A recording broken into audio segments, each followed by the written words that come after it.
के मद्देनजर अहम मीटिंग की गई है। सीएम उमर ने मीटिंग की सदारत की है। पेट्रोलियम प्रोडक्ट्स की सप्लाई का जायजा लिया गया है। जमाखोरी कालाबाजारी न करने की हिदायत जारी की गई है। जिला सतह पर सप्लाई पर सख्त निगरानी रखने के ऑर्डर जारी किए गए हैं। आवाम को सही मालूमात देने के लिए इंफॉर्मेशन डिपार्टमेंट एक्टिव किए गए हैं। वहीं जरूरतमंदों के लिए केरोसिन का भी इंतजाम किया गया है। बता दें कि जम्मू कश्मीर के सीएम उमर अब्दुल्ला ने ईद और नवरात्र के मद्देनजर एक अहम मीटिंग की, जिसमें जरूरी सामान और पेट्रोलियम प्रोडक्ट्स की सप्लाई का जायजा लिया गया। उन्होंने अफसरान को हिदायत दी है कि किसी भी सूरत में जमाखोरी, कालाबाजारी या नकली किल्लत न होने दी जाए। साथ ही जिला स्तर पर सख्त निगरानी रखी जाए। सीएम ने कहा है कि मौजूदा हालात कब तक रहेंगे ये वाज़ेह नहीं है, इसलिए इंतजामिया को हमेशा अलर्ट रहना होगा। साथ ही आवाम को सही मालूमात देने के लिए इंफॉर्मेशन डिपार्टमेंट को भी एक्टिव रहने को कहा गया है, ताकि अफवाहें और घबराहट न फैले। मीटिंग में बताया गया है कि पेट्रोल, डीजल और एलपीजी का स्टॉक मुकम्मल तौर पर मौजूद है और सप्लाई में कोई बड़ी परेशानी नहीं है। वहीं जरूरतमंद लोगों के लिए सरकार ने केरोसिन का भी इंतजाम किया है और एलपीजी की सही डिलीवरी के लिए नए सिस्टम लागू किए गए हैं।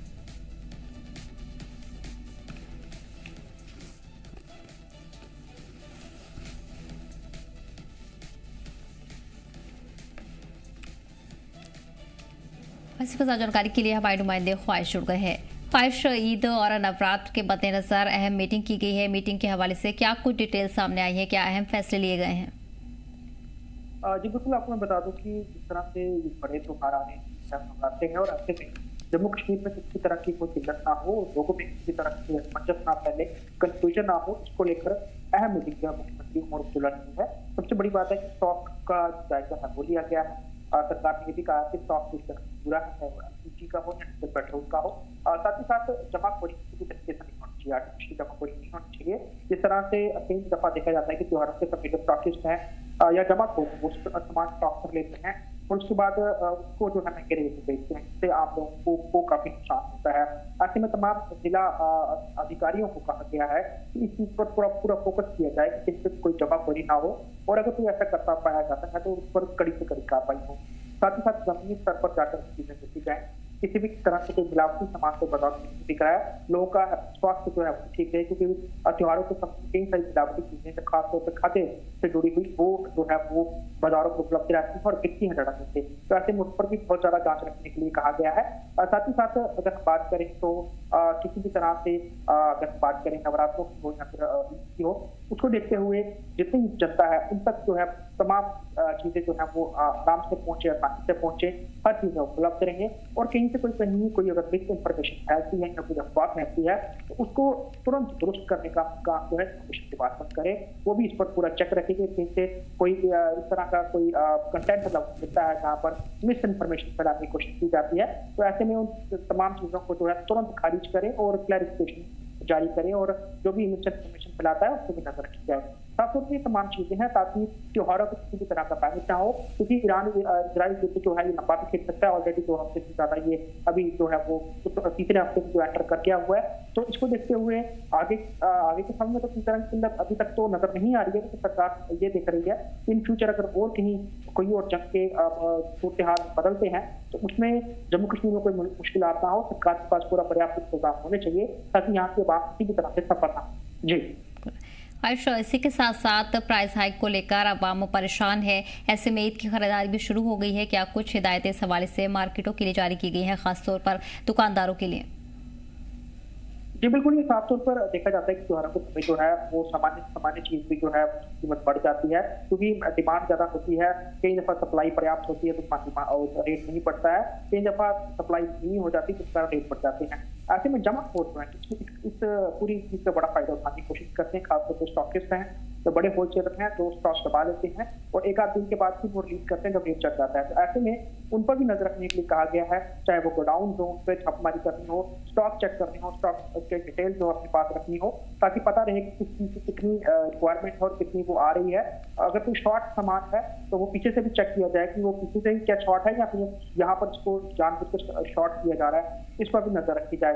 ओवरऑल ये रेट का भी उन्होंने कहा है कि ओवर चार्जिंग की तरीके से नहीं होनी चाहिए। लोग जो एमआरपी है उस पर ही जो है वो भुगतान करें, एक्स्ट्रा कीमतें लोगों से वसूली ना जाए। खासतौर पर देखा जाता है कि दूर पहाड़ी क्षेत्रों में ट्रांसपोर्टेशन चार्जेस के नाम पर जो है लोगों से ज्यादा पैसे लिए जाते हैं कि दूर से सामान आ रहा है तो कीमतें बढ़ जाती हैं। उस पर भी नजर रखने के लिए कहा गया है। ओवरऑल सरकार पूरी नजर रखी हुई है और वो बैठक का भी यही एक मकसद था कि लोगों तक ये संदेश जा सके कि सरकार पूरी तरह सतर्क है, सचेत है और सब पर नजर रख रही है। जी बिल्कुल ठीक है ख्वाहिश, तमाम जानकारी के लिए बहुत बहुत शुक्रिया। बढ़ेंगे आगे। वहीं ईरान में जारी बहरान के बीच भारत के 80 तलबा का दूसरा जत्था बाहिफाजत दिल्ली के एयरपोर्ट पर पहुंचा है। आपको बता दें कि इसमें ज्यादातर तलबा जम्मू कश्मीर के थे, जिन्हें आर्मेनिया के रास्ते दुबई होते हुए भारत लाया गया है। दिल्ली पहुंचने के बाद जम्मू कश्मीर हुकूमत ने उनके लिए एसी स्लीपर बसों का इंतजाम किया ताकि वो आराम से अपने घर पहुंच सकें। ये इंतजाम सीएम के मुशीर की निगरानी में किया गया। हुकूमत ने कहा है कि लंबे सफर और मुश्किल हालात को देखते हुए स्टूडेंट्स को राहत देना जरूरी था। इससे पहले 15 मार्च को पहले मरहले में 70 से ज्यादा तलबा भी बाहिफाजत वापस लाए गए थे। इसी पर खास जानकारी के लिए हमारे नुमाइंदे आकिब जुड़ गए हैं। आकिब, ईरान से 80 तलबा वापस अपने मुल्क लौटे हैं, जिसमें ज्यादातर जम्मू कश्मीर के तलबा हैं। क्या कुछ रद्द-ए-अमल उनकी तरफ से सामने आए हैं? बिल्कुल सदफ, लगातार पिछले कई दिनों से इजराइल, यूएस और उसके साथ साथ जो ईरान है उसमें लगातार कशीदगी बढ़ती जा रही है और ईरान में लगभग जम्मू कश्मीर के 1400 के करीब बच्चे पढ़ रहे हैं अलग अलग कोर्सेज में, एमबीबीएस के साथ साथ नर्सिंग में और भी कई सारे कोर्सेज में। और उसके साथ साथ कई सारे लोग वहाँ पे जो है रिहाइश पजीर है या वहाँ पे बिजनेस कर रहे हैं और लगातार पेरेंट्स की मांग थी कि उनको वहां से इवैक्यूएट किया जाए, वहां से बाहर निकाला जाए, क्योंकि लगातार वहां पे कशीदगी बढ़ती जा रही है। और तेहरान में लगातार अलग अलग जगहों पे जो है हमले किए गए, जिसमें कई सारे लोगों की जान भी चली गई है। हालांकि बच्चों को कुंभ ले जाया गया था, लेकिन वहां पे भी वो सेफ नहीं थे, क्योंकि कुंभ में भी कई सारे अटैक्स हुए हैं। और उसके बाद उनको जो है वह दुबई जो है उनको वहां से बाहर निकाला गया है और 15 मार्च को पहला जत्था श्रीनगर पहुंचा, जिसमें लगभग 70 के करीब बचे थे।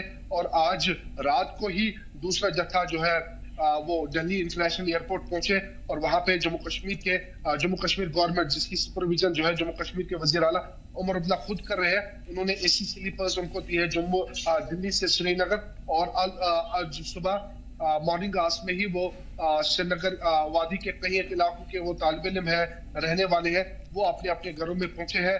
काफी ज्यादा उनके घरों वालों की काफी ज्यादा खुशियां हैं।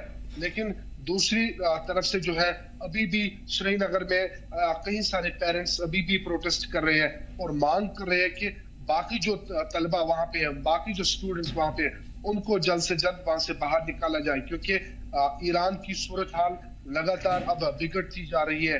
वहां पे लगातार अटैक्स किए जा, हालांकि ईरान अपनी तरीके से जो है रिटेलिएट कर रहा है और लेकिन उसके एवज में जो है काफी ज्यादा भयानक तबाही ईरान में देखी जा रही है। जो ऑयल फैसिलिटीज है वहां पे उसको निशाना बनाया गया है।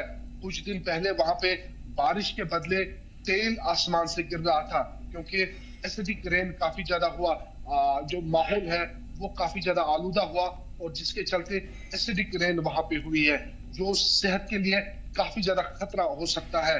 और उसमें जम्मू कश्मीर के बच्चों ने जो है वो मंजर देखा है और अब धीरे धीरे जम्मू कश्मीर के जो बच्चे, जो तलबा वहां पे है, वो धीरे धीरे वापस आ रहे हैं और मुल्क के अलग अलग हिस्सों से वहां पे कई सारे लोग थे, उनको भी धीरे धीरे अब वापस लाया जा रहा है।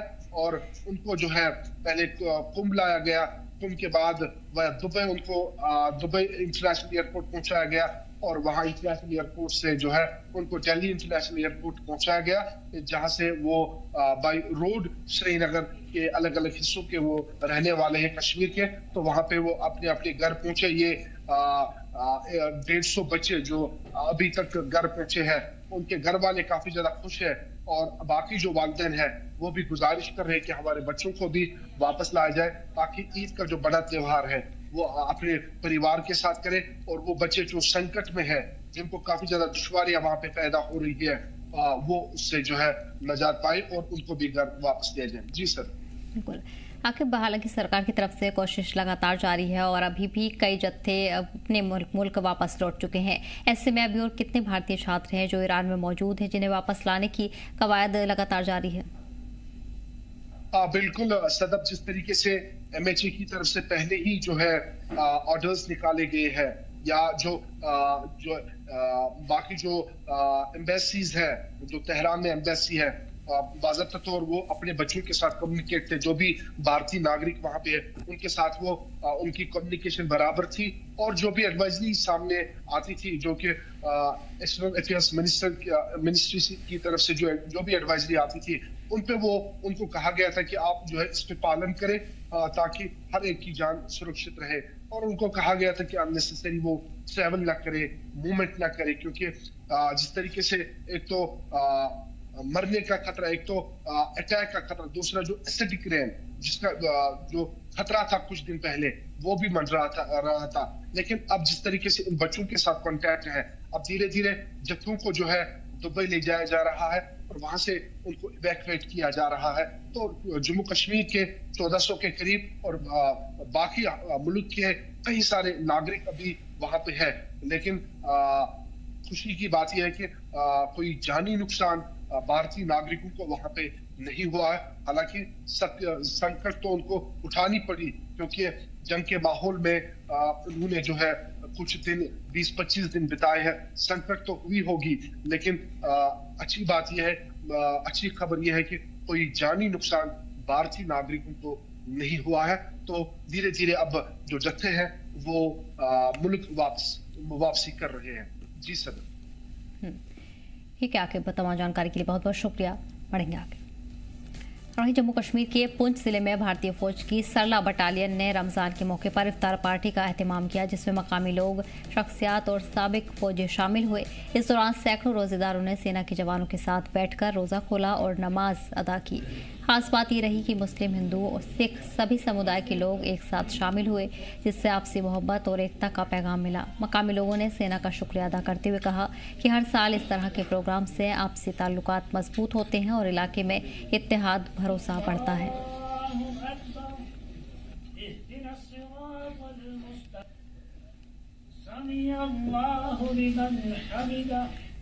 वहीं कठुआ पुलिस ने इलीगल शराब के कारोबार के खिलाफ चलाई जा रही मुहिम के तहत बड़ी कार्रवाई की है। पुलिस ने देसी शराब बनाने के धंधे पर कार्रवाई करते हुए करीब 3000 लीटर देसी शराब को तबाह कर दिया है। मौके पर चल रही 6 इलीगल शराब की भट्टियों को भी तोड़ा गया। जानकारी के मुताबिक जिला पुलिस एसएसपी मोहिता शर्मा की हिदायत पर पुलिस टीम ने चंग इलाके में छापेमारी की। कार्रवाई के दौरान उच्च दरिया के किनारे चल रहे देसी शराब के अवैध कारोबार का भंडाफोड़ किया गया। पुलिस ने मौके पर शराब बनाने के लिए लगाई गई 6 भट्टियों को भी तबाह कर दिया। बताया जा रहा है कि यह शराब बेहद गंदे तरीके से तैयार की जाती है। शराब बनाने के लिए ऐसी चीजों का इस्तेमाल किया जा रहा था जो इंसानी सेहत के लिए बेहद खतरनाक साबित हो सकते हैं। वहीं पुलिस का कहना है कि जिले में नशे के खिलाफ मुहिम लगातार जारी रहेगी, साथ ही लीगल एक्टिविटीज में शामिल लोगों के खिलाफ सख्त कार्रवाई की जाएगी। कठुआ पुलिस ने उच्च दरिया के किनारे चंग इलाके में दबिश दी है और आप देख सकते हैं तस्वीरों में यहाँ पर ये शराब की अवैध फैक्ट्री यहाँ पर चल रही है और पुलिस की टीम यहाँ पर पहुंची हुई है। उस शराब को देख सकते हैं आप किस तरह से निकाला जा रहा था और कितनी सेहत के लिए ये शराब यहाँ पर हानिकारक है। और आप साफ तौर पर तस्वीरों में देख सकते हैं कि पुलिस की टीम यहाँ पर अपने अमले से पहुंची हुई है और यहाँ पर जो अवैध तौर पर जो शराब निकाली जा रही है उसकी भट्टियों को यहाँ पर नष्ट किया जा रहा है। कई 100 लीटर शराब जो है वो बरामद हुई है। इसके साथ साथ लाहन जो है देसी उसको यहाँ पर नष्ट किया गया है। पुलिस की स्पेशल ब्रांच और घाटी पुलिस चौकी की यहाँ पर ये कार्रवाई जो है वो देखने को मिली है। आप देख सकते हैं तस्वीरों में किस तरह की कार्रवाई जो है पुलिस की यहाँ पर की जा रही है। और ये शराब की जो अवैध भट्टियां यहाँ पर चल रही थी, यहाँ यूं कहें कि शराब की जो फैक्ट्रीज यहाँ पर चल रही थी उन्हें यहाँ पर पुलिस की टीम ने समय रहते यहाँ पर नष्ट किया है और कई 100 लीटर जो लाहन है यहाँ पर नष्ट की गई है। इसके साथ साथ ये जो उज्ज का दरिया देख रहे हैं, बिल्कुल इसके किनारे किनारे कई ऐसी छोटी छोटी भट्टियां जो हैं यहाँ पर लगाई गई थी, जो समय रहते हुई पुलिस की टीम ने यहाँ पर इन भट्टियों को यहाँ पर नष्ट किया है। कई लीटर जो लाहन है उसको नष्ट किया है और देसी शराब जो है वो यहाँ पर पुलिस की टीम ने बरामद की है। ये उज्ज दरिया का इलाका है। उज्ज दरिया के सटे चंग इलाके में पुलिस की टीम की ओर से बड़ी कार्रवाई यहाँ पर देखने को मिली है। आपको बता दें कि इसी तरह की कार्रवाई जो है वो पुलिस समय रहते समय समय पर करती है। किसी भी प्रकार की तस्करी हो या फिर इस प्रकार से शराब या नशे का अवैध कारोबार हो तो पुलिस टीम की बड़ी कार्रवाई जो है आज कठुआ जिला के चंग इलाके को देखने को मिली है। और पुलिस ने यहाँ पर देसी शराब की भट्टियां नष्ट की हैं, कई 100 लीटर देसी लाहन सामान को यहाँ पर नष्ट किया है और कुछ लोगों को यहाँ पर पूछताछ के लिए हिरासत में भी लिया गया है। कठुआ से सरबजीत सिंह, जी जम्मू कश्मीर लद्दाख के लिए। एजी मनोज सिन्हा ने जम्मू में महाराजा रणबीर सिंह के मुजस्समे के इफ्तिताह के मौके पर नौजवानों से कौम और मुल्क की तामीर में हिस्सा लेने की अपील की है। ये प्रोग्राम सेंट्रल संस्कृत यूनिवर्सिटी के जम्मू कैंपस नाम दिया गया है। एजी ने कहा कि जम्मू कश्मीर के नौजवानों को महाराजा रणबीर सिंह की वसी सोच, इंसानी कदरों और उसूलों को अपनाकर एक महफूज खुशहाल समाज की तामीर करनी चाहिए। उन्होंने कहा कि महाराजा रणबीर सिंह ने सिर्फ हुकूमत नहीं बल्कि इल्म, तहजीब और इस्लाहात के जरिए जम्मू कश्मीर को नई पहचान दी है। उन्होंने कहा कि नौजवानों को टेक्नोलॉजी के साथ इंसानी एहसासात को भी मजबूत करना चाहिए और मुल्क के साथ साथ पूरी दुनिया में अमन, तरक्की और भलाई के लिए काम करना चाहिए।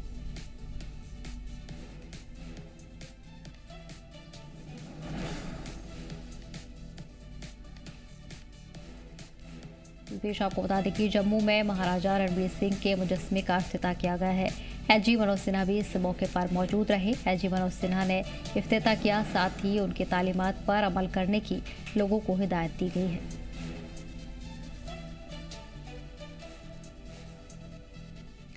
वहीं देश में गैस की कमी के बीच राहत की खबर सामने आई है। आपको बता दें कि भारतीय जहाज नंदा देवी 47,000 टन एलपीजी लेकर गुजरात के पदीनार पोर्ट पहुंच चुका है। फिलहाल इस जहाज से एलपीजी को दूसरी शिप में ट्रांसफर किया जा रहा है। नंदा देवी से आधा एलपीजी इंदौर पोर्ट पर और आधा पश्चिम बंगाल के हल्दिया पोर्ट पर ऑफलोड किया जाएगा। इसके अलावा मुंद्रा पोर्ट पर खड़ा Shivalik LPG carrier 12,000 tonne LPG का स्टॉक पहले मुंद्रा में ऑफलोड करेगा और शाम को बाकी स्टॉक बीच समुद्र में दूसरी शिप में ट्रांसफर किया जाएगा, जो बाद में इसे दहानू पोर्ट और मैंगलोर के 2 टर्मिनल्स पर ऑफलोड करेगा।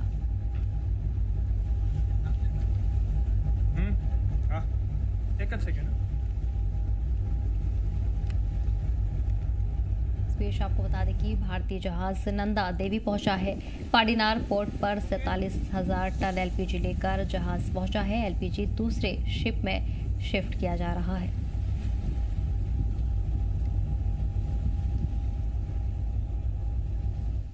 और वहीं जम्मू कश्मीर के शोपियां में एमएलए शब्बीर अहमद कुल्ले ने जिला अस्पताल में 108 एम्बुलेंस सर्विस का इफ्तिताह किया है। इस पहल का मकसद इमरजेंसी हेल्थ सर्विस को मजबूत करना और मरीजों को वक्त पर मेडिकल मदद मुहैया करवाना है। इस मौके पर एमएलए ने कहा कि आसान और तेज इमरजेंसी ट्रांसपोर्ट कई जिंदगियां बचाने में अहम किरदार अदा करता है। इसलिए बेहतर रिस्पॉन्स सिस्टम जरूरी है। वहीं अस्पताल स्टाफ और मकामी लोगों ने इस कदम का खैर मकदम किया और कहा कि ये सर्विस खासतौर पर नाजुक हालात में मरीजों के लिए बेहद फायदेमंद साबित होगी। हम जो ये हेल्थ डिपार्टमेंट है आजकल, तो ये बहुत एडवांस कोशिश कर रहा है कि सब कुछ जो पेशेंट्स के लिए, for the carement of the patients के लिए बहुत अच्छा इसमें फैसिलिटी मिले। तो इसी के सिलसिले में हमारा भी जो कश्मीर में भी अब जो 108 है नया सिस्टम जो इसमें आया एडवांस में, हमारे लिए भी एक 108 और नई है। इसमें हर कोई चीज़ आपने देखा होगा, हर कोई फैसिलिटी इसमें है। इसमें डॉक्टर साहब एक्सप्लेन कर सकते हैं क्या क्या है। तो बाकी हम कमिटेड है कि जो यहाँ की हेल्थ केयर है उसमें हम कोशिश करेंगे हर किस्म की जो नीड्स है हमारे शोपियान की, तो इसमें हम कोशिश करेंगे सब कुछ इसमें आ जाए। पानीपोरा गुरेज रूट पर खराब मौसम और लगातार बर्फबारी के बीच बीआरओ ने एक अहम रेस्क्यू ऑपरेशन चलाया। राजस्थान टॉप के पास 3 गाड़ियों समेत एक एम्बुलेंस जिसमें शदीद तौर पर जख्मी मरीज थे, भारी बर्फबारी की वजह से वो फंस गए थे। ये गाड़ियां गुरेज वादी से इलाज के लिए बादीपोरा जा रही थी। इत्तला मिलने के बाद बीआरओ की 56 आरसीसी टीम मौके पर पहुंची और बर्फ हटाने वाली मशीनरी लगाकर रेस्क्यू शुरू किया।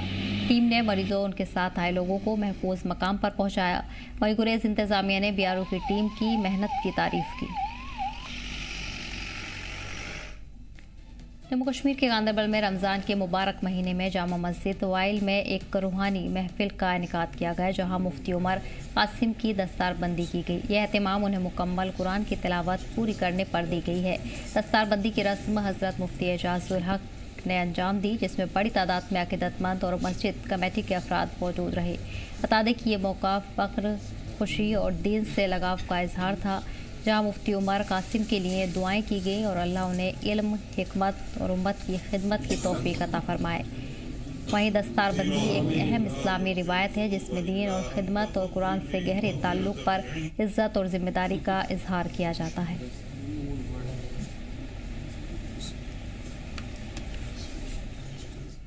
फिलहाल इस बुलेटिन में इतना ही। हमें दीजिए इजाजत। देखते रहिए सी जम्मू कश्मीर लता।